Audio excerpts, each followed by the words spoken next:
విజయం సాధించడంలో అన్నను దాటేసింది ప్రియాంక గాంధీ వాద్రా. వయానాడ్లో రాహుల్ 3.64 లక్షల మెజార్టీతో గెలిస్తే అదే స్థానంలో ప్రియాంక ఏకంగా 4 లక్షల పైచిలుకు ఓట్లు మెజార్టీ సాధించారు. నిజానికి రాహుల్ గెలుపుతోనే వయానాడ్ కాంగ్రెస్ స్థానమేనని స్పష్టంగా తెలిసిపోయింది.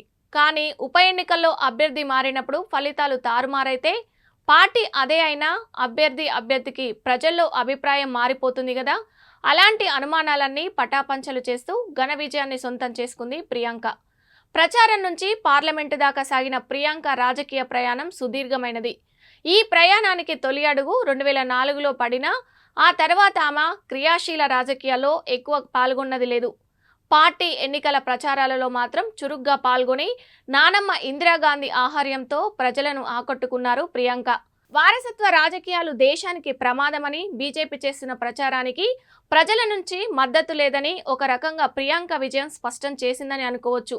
ఎందుకంటే నాటి ఉక్కు మహిళ తన నానమ్మ ఇందిరాగాంధీ పోలికలతో పాటు ఆమె ఆహార్యాన్ని హావభావాలను ప్రియాంకలో ఉండడంతో ప్రజలు ఇందిరమ్మను ప్రియాంకలో చూసుకుని పట్టం కట్టడం ఒక కారణమే.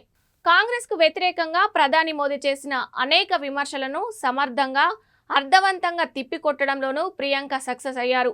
దీంతో కేవలం ఆహార్యంలోనే కాదు వ్యవహారంలోనూ ప్రియాంక తన నానమ్మకేమి తీసిపోదనే సంకేతాలనిచ్చినట్టయింది.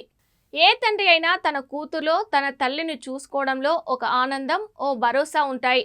అలాగే దివంగత రాజీవ్ గాంధీ కూడా ప్రియాంక చిన్నతనంలోనే మా అమ్మ ఇందిరమ్మలాగే నా కుమార్తె ప్రియాంక గాంధీ దృఢమైన సంకల్పం కలిగిన వ్యక్తి అని చెప్పుకున్నారు ఒక సందర్భంలో. తన కూతురు గురించి ఆనాడు రాజీవ్ చెప్పిన మాటలు, కన్న కలలు, అంచనాలు అక్షరాలా నిజం చేస్తున్నారు ప్రియాంక. ఒక్కో రాజకీయ అడుగు స్థిరంగా ఆలోచించి అడుగేస్తూ కొనసాగుతున్నారు. అదే క్రమంలో పోటీ చేసిన తొలి ఎన్నికల్లోనే వయానాడ్లో అఖండ విజయాన్ని సొంతం చేసుకున్నారు.